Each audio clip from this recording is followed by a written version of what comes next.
우리들 모두 인간이라는 이름의 일란성 쌍생아들이 아니었던가. 생김새와 성격은 다르지만 한 번만 뒤집으면 얼마든지 내가 너이고 네가 나일 수 있는 우리. 새삼스러운 강조일 수도 있겠지만 인간이란 누구나 각자 해석한 만큼의 생을 살아낸다. 해석의 폭을 넓히기 위해서는 사전적인 정의에 만족하지 말고 그 반대어와 함께 들여다볼 일이다. 행복의 이면에 불행이 있고 불행의 이면에 행복이 있다. 마찬가지이다. 풍요의 뒷면을 들추면 반드시 빈곤이 있고 빈곤의 뒷면에는 우리가 찾지 못한 풍요가 숨어 있다.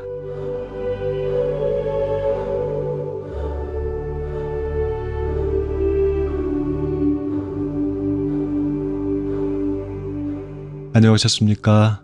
봄아저씨 책 읽는 자작입니다. 오늘은 소설 이야기를 좀 해볼까 하는데요.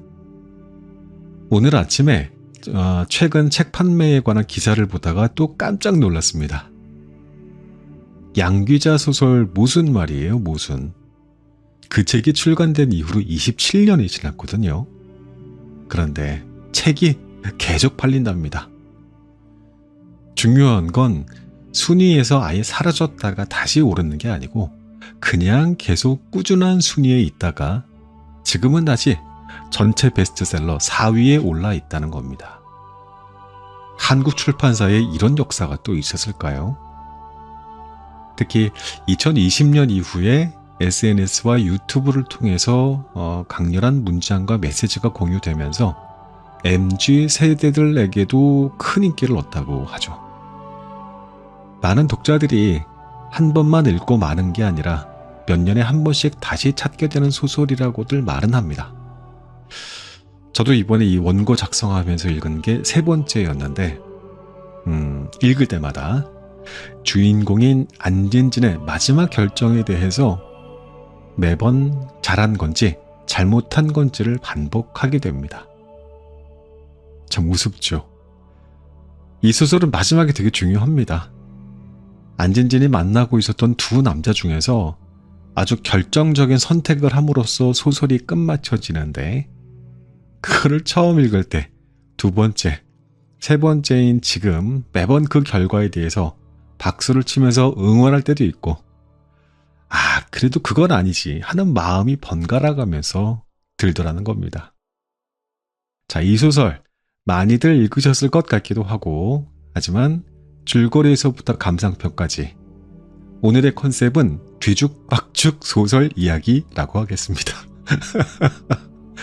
결론에 대해서 나무님들의 생각이 무척 궁금해요. 그럼 줄거리로 한번 들어가 보겠습니다.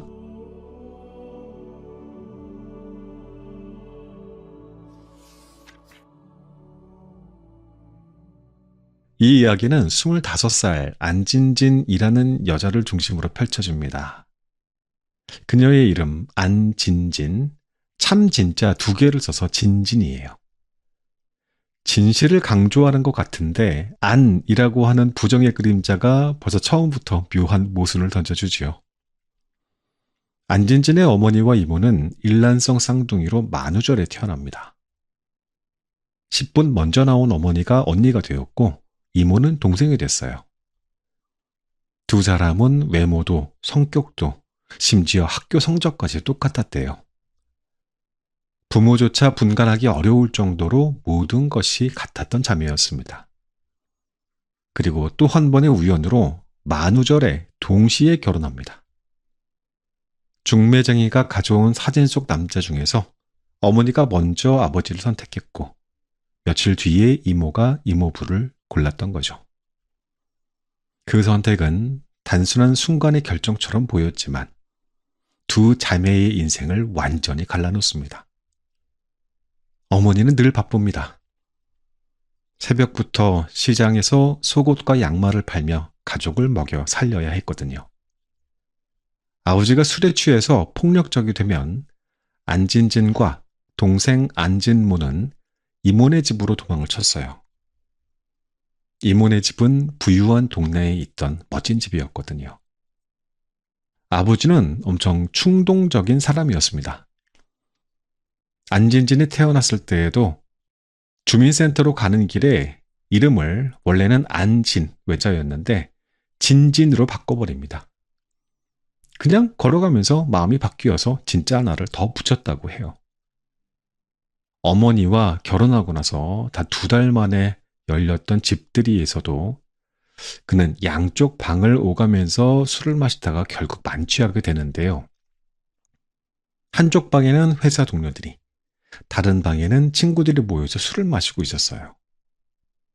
주량이 세다고 자부했던 아버지였는데 그날은 좀 한계를 넘은 것처럼 보입니다. 여튼 어머니가 설거지를 하면서 여보, 접시를 좀 모아주세요 라고 말하자 그는 갑자기 접시를 벽에다가 전부 다 집어 던지기 시작합니다. 등 뒤에서 괴상한 부서지는 소리가 들렸고 어머니는 그 폭력적인 모습에 너무 놀라서 집으로 도망을 갑니다. 당신 말을 들으니까 구속당하는 기분이 들었어. 다음 날 사과를 하러 온 아버지는 진심 어린 목소리로 이렇게 말을 해요. 당신 말을 들으니까 구속당하는 기분이야. 자, 이 말이 나중에 굉장히 중요한 복선으로 느껴집니다. 하지만 그 이후로도 술을 마시면 집을 부수고 떠나는 일이 반복됩니다. 시간이 지나며 집에 돌아오는 날이 점점 줄어들었고 하루가 일주일이 되고 일주일이 한 달이 되고 한 달이 1년이 되더니 결국 몇 년에 한 번 돌아오는 사람이 되었습니다. 그러다 5년 전 어느 순간부터는 아예 돌아오지 않습니다.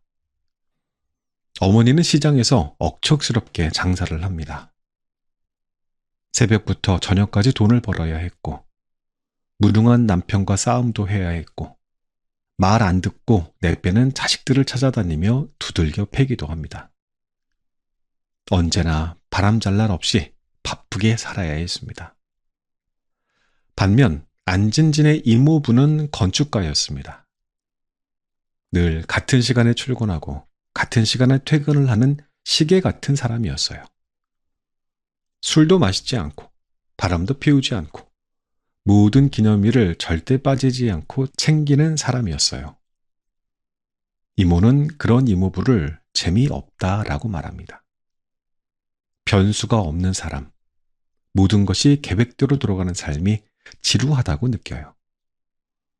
하지만 안진진에게 이모네 집은 따뜻하고 안전한 피난처였습니다. 이모는 늘 다정했고 이모네 집은 안진진에게 어머니의 집과는 전혀 다른 세계로 보입니다. 시간이 흐르면서 어머니와 이모의 삶은 점점 더 달라집니다. 어머니는 가난과 폭력 속에서 늙어가고요. 시장에서 속옷과 양말을 팔며 거칠고 힘겹게 살아가는 모습은 그녀의 얼굴에 깊은 주름을 새깁니다. 적어도 10살은 더 늙어 보여요. 반면 이모는 우아하고 세련된 중년의 모습을 유지합니다. 좋은 직장과 유복한 환경에서 가족을 잘 돌보는 이모부와 함께 이모는 중년의 미를 잃지 않은 모습으로 살아가요. 두 자매는 결혼과 함께 전혀 다른 인생을 걷기 시작했고 외모도 성향도 판이하게 달라집니다. 안진진은 두 사람을 보면서 묘한 감정을 느낍니다. 안진진이 어렸을 때 학교에 어머니가 오는 날이면 부끄러웠다고 해요. 그래서 한날은 이모에게 부탁해요. 엄마 대신 와줄 수 있냐고. 이모는 흔쾌히 와줬고 친구들은 이모를 보면서 와, 너희 엄마 정말 예쁘다 라고 말을 합니다. 안진진은 그 말을 굳이 바로잡지 않고 그냥 듣고 있었습니다. 이후에 어른이 되어서도 연인으로 발전한 남자를 고급 레스토랑에서 그 이모와 함께 우연히 마주쳤을 때에도 그가 이모를 어머니로 오해했을 때 그 오해를 바로잡지 않고 그냥 내버려 두기도 합니다. 이렇게 안진진에게는 어머니와 이모에 대한 두 가지 상반된 생각이 마음속에 자리 잡고 있었습니다. 이모는 참 안진진에게만큼은 낭만적인 존재였어요. 첫눈이 내리는 날, 이모는 진진을 불러내 함께 저녁을 먹곤 합니다. 유럽 여행에서 먹었던 스파게티 이야기를 하면서 또 좋아하는 음반을 사주고 집으로 가는 길에 택시에서 불쑥 내려 눈길을 걷고 싶어 하기도 합니다. 이모는 자신의 안락한 생활을 무기력하고 무덤 속 같다고 힘들어하기도 했어요. 내 삶은 너무 평탄해서 결핍을 경험하지 못해. 하지만 어머니는 그러한 동생을 호강에 겨워서 멍청한 소리를 하는 속없는 사람으로 여깁니다. 어머니도 이모를 부러워한 적이 있습니다. 중매쟁이가 신랑감 사진을 내놓았을 때 이모가 10분 먼저 태어났어도 언니는 언니니까 먼저 하라라고 양보한 순간을 떠올리면서 바로 그 10분 때문에 이러한 운명이 된 거라고 날이 선 말들을 내뱉곤 했습니다. 하지만 이제는 사고 치는 남편과 자식들 때문에 부러워할 틈조차 없습니다. 동생 안진모는 가출을 반복하다가 건달 흉내를 내고 다닙니다. 새까만 정장을 입고 목소리를 낮게 깔며 대부와 모래시계를 보면서 조직에 보수를 꿈꿉니다. 그러다가 파출소에 가는 일이 잦아졌습니다. 어머니는 지친 목소리로 진모를 나무라지만 그는 언제나 퉁명스럽게 내가 알아서 할 테니까 신경 쓰지 말라고 대꾸합니다. 그러던 어느 날 안진진에게 이모로부터 우편물이 도착을 해요. 편지 한 장과 열쇠 2개가 들어있는 봉투. 이제 끝내려고 해. 그동안 너무 힘들었거든. 무엇이 그렇게 힘들었냐고 묻는다면 참 할 말이 없구나. 그것이 나의 불행인가 봐. 나는 정말 힘들었는데 그 힘들었던 내 인생에 대해 할 말이 없다는 건 말이야. 어려서도 평탄했고 자라면서도 평탄했고 한 남자를 만나 결혼한 이후에는 더욱 평탄해서 도무지 결핍이라고 경험하지 못하게 철저하게 가로막힌 이 지리멸렬한 삶. 그래서 그만 끝낼까 해. 나는 늘 지루했어. 너희 엄마는 평생이 바빴지. 새벽부터 저녁까지 돈도 벌어야 하고 무능한 남편과 싸움도 해야 하고 말 안 듣고 내빼는 자식들을 찾아다니며 두들겨 패야 하기도 했고 언제나 바람이 일도록 바쁘게 살아야 했지. 그런 언니가 얼마나 부러웠는지 몰라. 나도 그렇게 사는 것처럼 살고 싶었어. 진진아, 너무 빠르게도 너무 늦게도 내게 오지 마. 내 마지막 모습이 흉하면 네가 수정해줘. 안진지는 급히 이모의 집으로 달려갑니다. 열쇠를 차례로 돌려 문을 열고 들어가자 겨울 끝에 차가운 바람이 창문을 흔들고 있었습니다. 이모는 이미 떠난 뒤였습니다. 홀로 남은 집은 텅 빈 무덤처럼 느껴집니다. 이모의 죽음은 안진진에게 큰 충격을 줍니다. 세상에 숨겨진 진실들을 배울 기회가 전혀 없이 살아간다는 것은 마치 평생 똑같은 식단으로 밥을 먹어야 하는 식이요법의 환자의 불행과 같은 것일 수도 있겠다는 생각을 했습니다. 단조로운 삶은 단조로운 행복만을 약속하는 거거든요. 인생의 부피를 늘려주는 것은 행복이 아니고 오히려 우리가 그토록 피하려고 애쓰는 불행일 것입니다. 인간만큼 다양한 변주를 허락하는 주제가 또 어디 있겠습니까?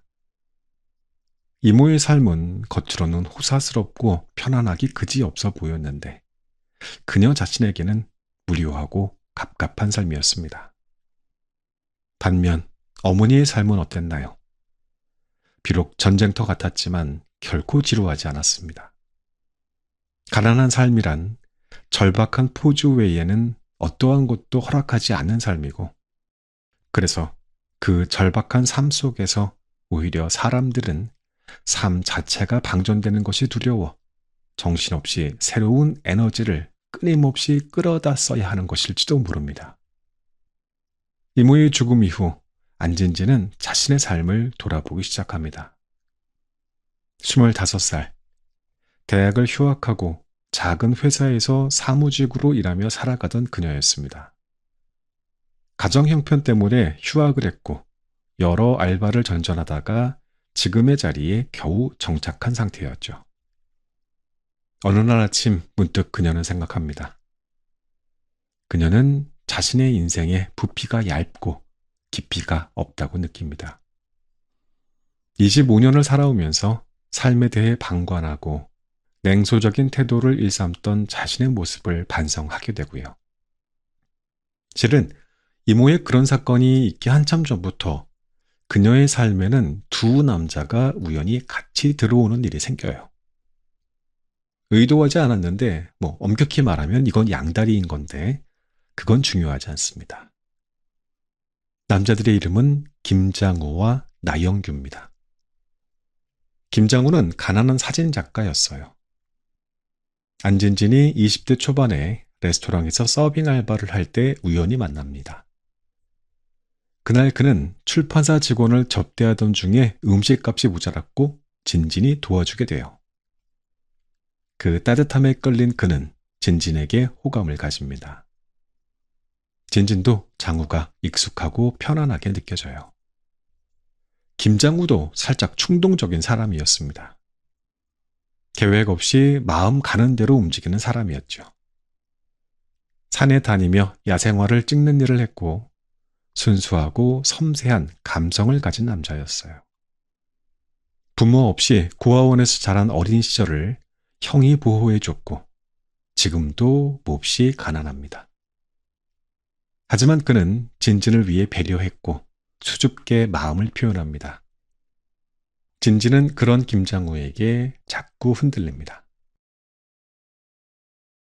나영규는 이모부의 도움으로 취직한 회사를 다닐 때 만나게 되는 남자예요. 유복한 집안에서 자랐고 남부럽지 않은 회사를 다녔고 모든 것을 계획대로 살아가는 사람이었습니다. 업무 능력을 높이기 위해서 새벽에 학원을 다니던 진진은 거기에서 그 나영규를 만납니다. 나영규는 데이트도 철저하게 계획합니다.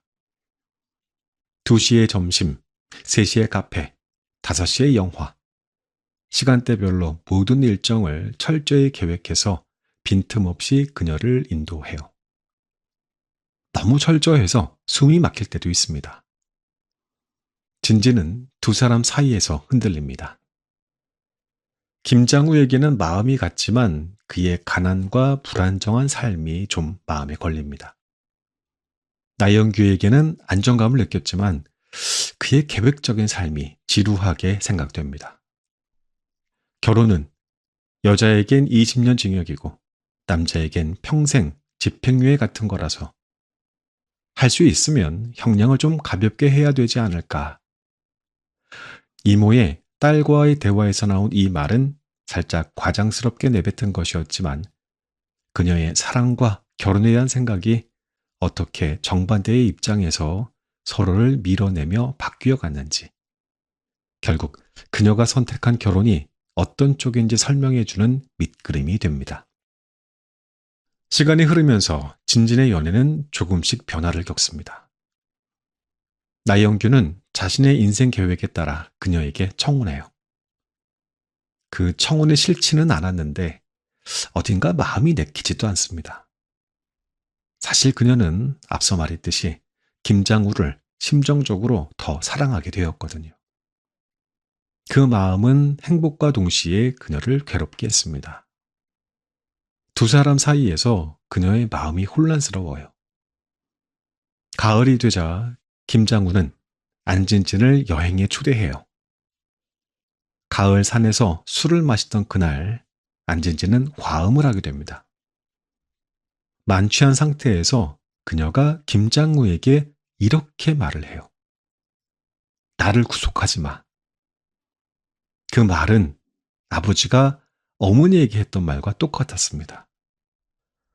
다음 날 김장우가 그 모습을 전하면서 걱정스러운 눈빛을 보냈을 때 안진진은 충격을 받습니다. 바로 자신의 안에서 아버지의 모습이 있다는 걸 알게 된 거죠. 아버지는 그녀에게 굉장히 특별한 의미가 있는 사람이었어요. 술과 함께 모든 사람에게 지탄을 받는 사람이었는데 그녀는 아버지를 미워한 것 같지 않아요. 그의 많은 악덕에도 불구하고 그녀가 느끼기에 뭔가 범접할 수 없는 어떤 기운이 아버지에겐 있었어요.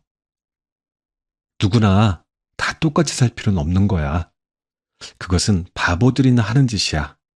알겠지, 안진진? 내 말 알겠지? 라는 아버지의 말이 그녀의 기억 속에 남아 있습니다. 어머니를 사랑하는 방식이 좀 독특하고 달랐던 아버지였어요. 그 특별함 때문에 어머니는 처절하고 힘겨운 삶을 살아야 했지만 분명히 아버지는 어머니를 그리고 그 자식들을 너무 지나치게 사랑한 사람이었어요. 그 사랑은 좀 너무 특별해서 파괴적인 형태로 보였지만 그래서 그 특별한 사랑은 위험한 법이라는 생각이 그녀의 마음을 흔들게 됩니다. 그리고 그때 운명처럼 아버지가 돌아옵니다. 5년 만이었습니다. 중풍과 치매로 망가진 모습으로 몸은 만신창이었고 딸 안진진을 알아보지도 못해요. 그녀는 아버지를 보면서 어린 시절의 따뜻한 기억이 자주 떠오릅니다. 해질녘에는 절대 낯선 길에서 헤매면 안 돼. 그러다가 하늘빛이 파란색으로부터 푸른색으로 어둠이 내리기 시작하면 말로 설명할 수 없을 만큼 가슴이 아프거든 하는 말도 떠올리게 됩니다. 그 무렵에 동생 진모는 또 사고를 칩니다. 어떤 여인을 사랑했는데 그 여자를 가로챈 남자를 죽기 직전까지 폭행을 하고 도망자가 돼요. 경찰서에서는 살인 미수라고 연락이 왔고 어머니는 이것을 수습하기 위해 또 이리저리 뛰어다닙니다. 어머니는 아들의 옥바라지를 하고 남편의 대소변을 받아내면서도 묘하게 에너지가 있어 보입니다. 불행을 들이키고 복수를 하는 듯이 살짝 행복해하는 것처럼도 보여요. 진진의 마음은 점점 더 혼란스러워집니다. 상처는 상처로 위로해야 가장 효험이 있는 법이지요. 김장우가 형의 어려움을 가슴 아파하면서 눈물을 보일 때 그녀는 자신의 가정사를 떠올립니다. 폭력죄로 구속된 동생 때문에 집안 전체가 힘들어하고 있었잖아요. 나영규에게는 그 모든 일을 솔직하게 터놓을 수가 있는데 왜 김장우에게는 그 솔직함이 불가능했을까요? 안진지는 나영규에게서는 현실을, 김장우에게는 몽상을 느낍니다. 사랑은 나를 미화시키고 나를 왜곡시키죠. 사랑은 거짓말의 유혹을 극대화시키는 감정이기도 하고요. 그녀는 점점 김장우를 사랑의 대상으로 결론을 내립니다. 근데 사랑에 있어서 솔직함은 결국 부메랑처럼 자신을 다치게 한다고 생각하기도 해요. 그래서 적당한 왜곡과 미화로 감싸진 김장우의 감정이 사랑이라고 믿게 됩니다. 계획된 일상이 아니라 몽상의 모습 속에서 스스로를 기꺼이 왜곡시키는 사랑의 감정. 안진지는 확실히 김장우를 더 사랑한 듯 보입니다. 하지만 결혼을 결심하고 김장우의 가족을 만나는 순간 오래전의 기억이 떠오릅니다. 김장우의 형과 김장우는 서로를 목숨보다 사랑했고 그 모습에서도 아버지의 얼굴이 보이는 거예요. 너무 특별한 사랑을 감당하지 못해서 떠나버린 아버지처럼 김장우에게도 알지 못하는 생의 다른 길이 운명적으로 예비되어 있을지도 모르겠다. 그녀는 느낍니다. 사랑조차 넘쳐버리면 차라리 모자란 것보다 못한 일이었습니다. 그녀는 뭔가 새로운 위기를 느낍니다. 결국 진지는 결혼을 결심했습니다. 김장우의 사랑은 강렬했지만 그녀는 나영규를 선택해요. 인간에게는 행복만큼 불행도 필수적인 것이죠. 이모는 죽음으로써 그녀에게 가르쳐 준 게 있었어요. 이모의 가르침대로라면 김장우의 손을 잡아야 했지만 이모의 죽음이 그녀로 하여금 오히려 그 손을 놓게 합니다. 모든 사람들에게 행복해 보였던 이모의 삶이 스스로에게는 한없는 불행이었잖아요. 마찬가지로 모든 사람들에게 불행하게 비쳤던 어머니의 삶이 이모에게는 행복이었고요. 남은 것은 어떤 종류의 불행과 행복을 택할 것인지 그것을 결정하는 문제뿐이었습니다. 그녀는 자신에게 없었던 것을 선택합니다. 이전에도 없었고 장우와 결혼하면 앞으로도 없을 것이 분명했던 그것은 평온함이었습니다. 그녀는 나영규에게서 그것을 구하기로 결심합니다. 그것이 이모가 그토록 견디지 못했던 무덤 속 같은 평온이라고 해도 어떠한 교훈도 내 속에서 체험된 후가 아니면 절대 마음으로 들 수 없다고 그녀는 믿습니다. 뜨거운 줄 알면서도 뜨거운 불 앞에 다가가는 이 모순 때문에 그녀의 삶은 발전할 것이라고 믿는다는 겁니다. 소설의 이야기는 이렇게 끝납니다.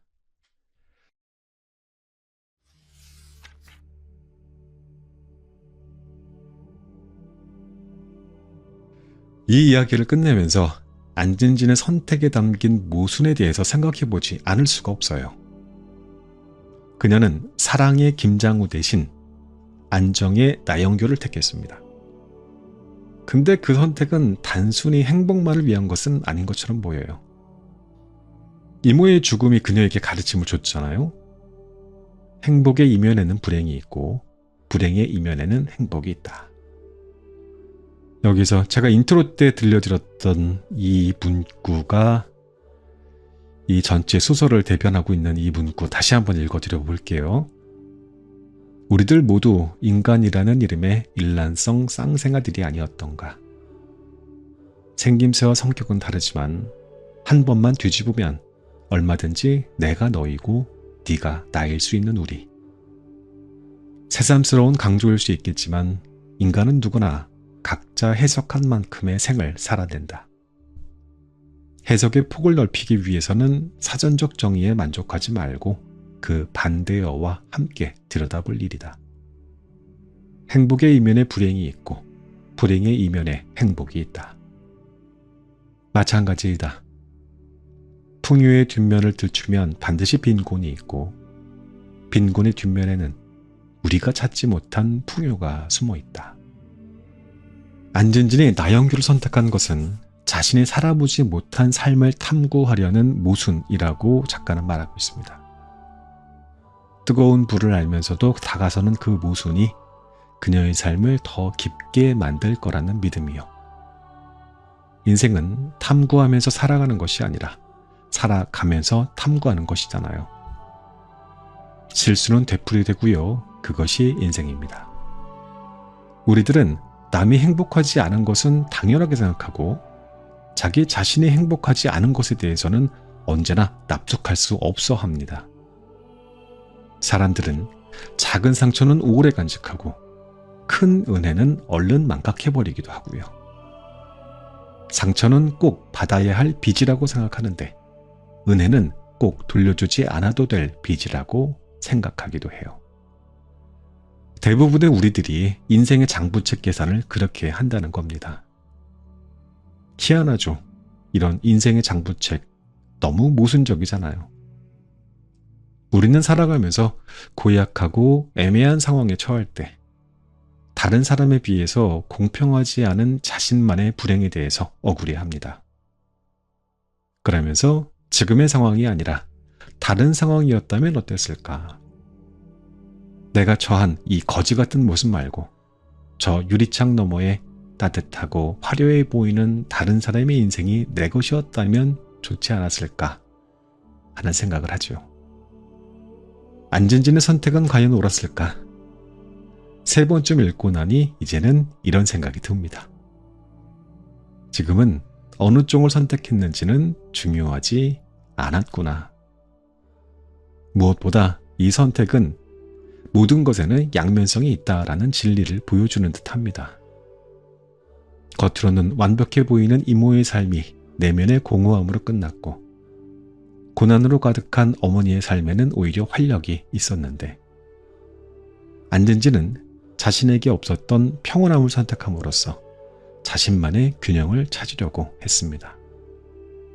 어떤 것을 선택했든 우리 인생은 무수한 모순 속에 정신이 하나도 없지만 그 모순 속에서도 성장할 것이라고 결심한다면 그 어떠한 선택도 삶의 폭을 넓히고 자신만의 방식으로 성숙한 삶이 될 수 있을 것입니다. Gia de nuvens no céu, trânsito do lado do chão, preso numa água cheia, na concha fugindo do som, já à beira de sumir, afundo na maré que vem, o motorista me sorri e diz: viver parece simples, dia para ser feliz, tirando tempo só para amor, é casa que perde pis, ouvindo fim preto branco, e as nuvens a passar,